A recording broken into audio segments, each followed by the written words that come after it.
যখন আদম এবং হাওয়া আলাইহিস সালাম পৃথিবীতে আগমন করলেন, সন্তান প্রজনন ও বংশ বিস্তার আরম্ভ হওয়া শুরু হলো। এরপরে দেখা গেল তখন প্রতিটি গর্ভ থেকে একটা ছেলে আর একটা মেয়ে, একটা পুত্র আর একটা কন্যা সন্তান আদম হাওয়ার হতো। এক গর্ভ থেকে যমজ হতো, একটা ছেলে আর একটা মেয়ে, এভাবে করে গর্ভ থেকে বের হতো। আমার প্রিয় ভাইয়েরা, তখন এক শ্রেণীর ভাই বোন, মানে গর্ভ থেকে ছেলেও আসছে মেয়েও আসছে। এখন ছেলে আর মেয়ে হচ্ছে, ওরা হচ্ছে সহোদর ভাই বোন। এখন সহোদর ভাই বোন, এখন এইভাবে করে দ্বিতীয় গর্ভ থেকেও আবার ছেলে এবং মেয়ে। এখন যখন দেখা গেল, যখন তারা বড় হলো, প্রাপ্তবয়স্ক হলো, বিবাহের সময় আসলো, এখন ভাই বোনে বিবাহ তো কি নাই, জায়েজ নাই। এখন এই ক্ষেত্রে সেই সময়ের উপস্থিত প্রয়োজনের প্রেক্ষিতে আল্লাহ তাআলা বিশেষ নির্দেশনা, শরীয়তের বিশেষভাবে একটা নির্দেশনা জারি করছেন। নাইলে তো বংশবিস্তার ঘটবে না, ঠিক না? বংশবিস্তার হবে না। এখন কি করতে হবে? আল্লাহ তাআলা বিশেষ অবস্থার পরিপ্রেক্ষিতে বিশেষ এক নির্দেশনা শরীয়তে জারি করলেন সেই সময়ের জন্য। কি? একই গর্ভ থেকে যে যমজ ভাই এবং বোন পৃথিবীতে এসেছেন আদম হাওয়া আলাইহিস সালামের গর্ভ থেকে, তারা পরস্পর সহোদর ভাই বলে গণ্য হবে। যারা একসাথে এক গর্ভে ছিল, একসাথে বের হয়েছে, ওই ভাই বোন সহোদর সহজাত ভাই বোন হিসেবে গণ্য হব। পরের বছর পরের সময় যাই ভাই বোন গর্ভ থেকে বের হয়েছে, ওরা এদের সাথে সহোদর ভাই বোন বলে গণ্য হবে না, সহজাত ভাই বোন হিসেবে গণ্য হবে না। এখন তাইলে কি হলো? তাইলে দেখা যাবে যে পরের বছরের দ্বিতীয় গর্ভের ছেলের সাথে প্রথম গর্ভের কন্যার সাথে বিবাহ বন্ধন হবে, এবং প্রথম গর্ভের কন্যার সাথে দ্বিতীয় গর্ভের ছেলের সাথে বিবাহ বন্ধন জায়েজ। তখনকার অবস্থার পরিপ্রেক্ষিতে আল্লাহ তাআলা শরীয়তে এই নির্দেশনা দিলেন, বলে আলহামদুলিল্লাহ। এখন ঘটনাক্রমে কাবিলের সাথে কাবিলের সহজাত যে বোন তার সাথে পৃথিবীতে এসেছিল, সেই বোনটি ছিল খুবই সুশ্রী, রূপসী, সুন্দরী, খুব সুন্দরী রূপসী ছিল, সুশ্রী ছিল।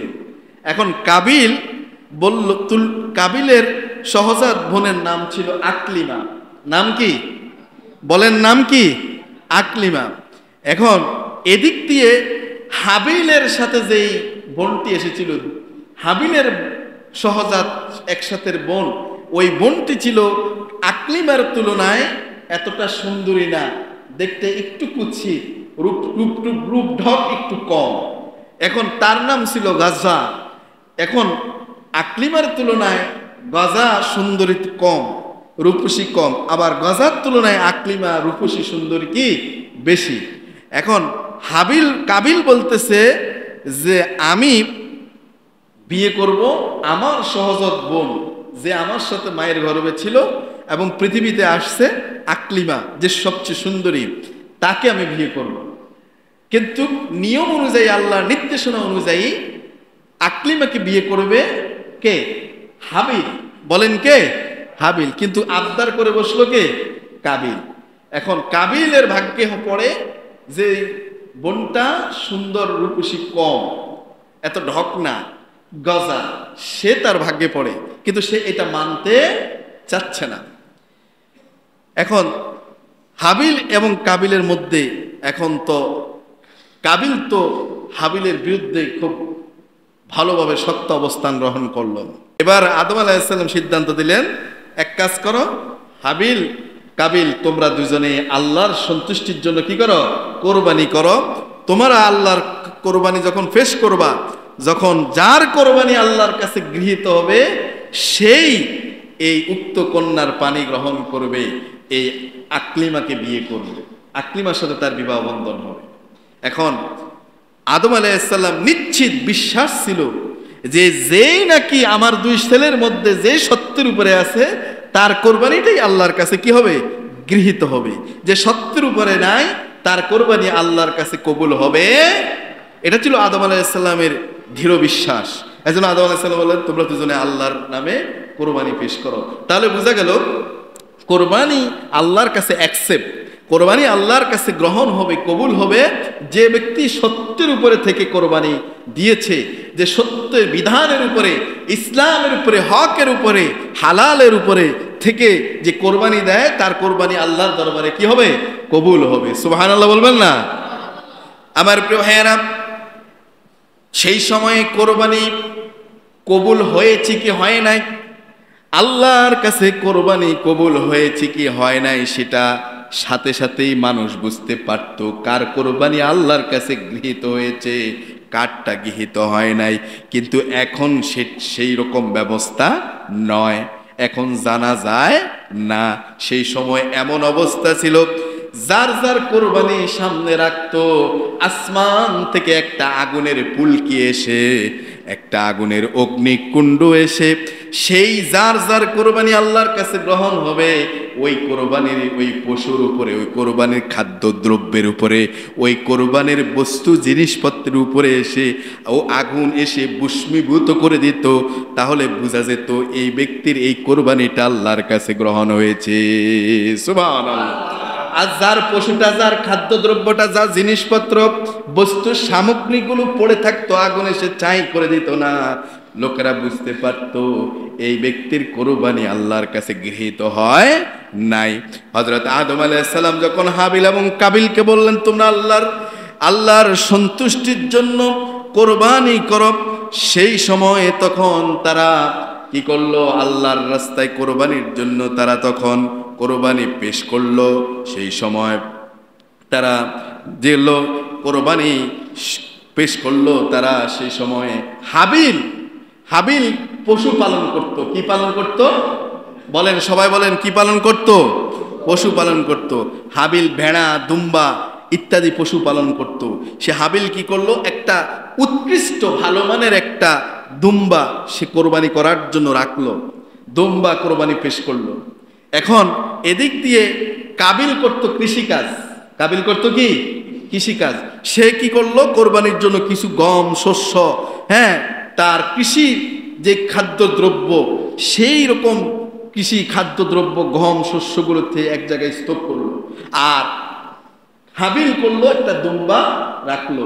এরপর দেখা গেল আসমান থেকে ওই অগ্নি এসে হাবিলের সেই দুম্বাকে ভস্মীভূত করে দিল, আর কাবিলের খাদ্যদ্রব্য গম শস্যগুলো স্তূপ আগের মতো সেখানে পড়ে থাকলো। আদম আলাইহিস সালাম সিদ্ধান্ত দিয়ে দিলেন যে ওই যে আল্লাহর বিধানও যেই আকলিমাকে পায়, এখানে কোরবানি কবুল হওয়ার মধ্য দিয়েও বোঝা যায় ওটাই কথা যে আকলিমাকে হাবিল পাবে, হাবিলের কোরবানি আল্লাহর কাছে কি হয়েছে? গৃহীত হয়েছে। সুবহানাল্লাহ বলবেন না?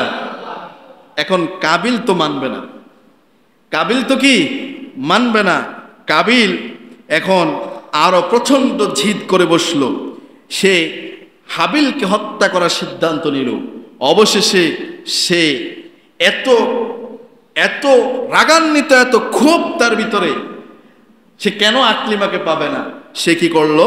তার ভাই হাবিলকে হত্যা করলো। নাউযুবিল্লাহ। এই যে পৃথিবীর ইতিহাসে প্রথম হত্যা সংগঠিত হয়, ভাইকে শেষ করে দেয়। আর এখানে আমার যেটা বলার মূল বিষয়, এই কথাগুলো কিন্তু সূরা আল মাইদার 27 থেকে 31 নম্বর আয়াতের মধ্যে এই ঘটনাগুলো, এই কথাগুলো কিন্তু এসেছে, বলে আলহামদুলিল্লাহ। তাহলে এই যে হাবিল এবং কাবিলের কোরবানি, পৃথিবীর প্রথম কোরবানি, এ থেকে আমাদের শিক্ষা হচ্ছে যে আল্লাহর বিধানের উপরে হাবিল ছিল, আল্লাহর বিধানের উপরে থাকার কারণে, সত্যের উপরে থাকার কারণে দেখা গেল তার কোরবানিটাই আল্লাহর কাছে কি হলো? গৃহীত হলো। কাবিল শরীয়তের বিধানের উপেক্ষা করলো, শরীয়তের বিধানকে বৃদ্ধাঙ্গুলি দেখালো, সে মানতে চায় না, সে তার সিদ্ধান্তে অড়ট থাকলো, সত্য থেকে বিচ্যুতি ঘটলো, সেও কোরবানি দিল, কিন্তু তার কোরবানি আল্লাহর কাছে গৃহীত হলো না। তার মানে বোঝা গেল কোরবানি সবাই দেয়, কোরবানি সবাই দিলে সবার কোরবানি যে কবুল হবে বিষয়টা তা নয়। যে সত্যের উপরে, যে হালালের উপরে, যে হকের উপরে, যে ইসলামের উপরে, যে আল্লাহর বিধি বিধানের উপরে থাকবে, তার কোরবানিকে আল্লাহ পাক গৃহীত করবেন। সুবহানাল্লাহ বিহামদি। তাহলে আমরা সত্যের উপরে থেকে, হকের উপরে থেকে, হালালের উপরে থেকে, হালাল উপার্জিত পয়সা দিয়ে হালাল ভাবে আমরা কোরবানি আল্লাহর নৈকট্য হাসিলের উদ্দেশ্যে, আল্লাহর রেজামন্দি হাসিলের উদ্দেশ্যে, আল্লাহর সন্তুষ্টির জন্য আমরা কোরবানি দেওয়ার চেষ্টা করব বলে ইনশাআল্লাহ।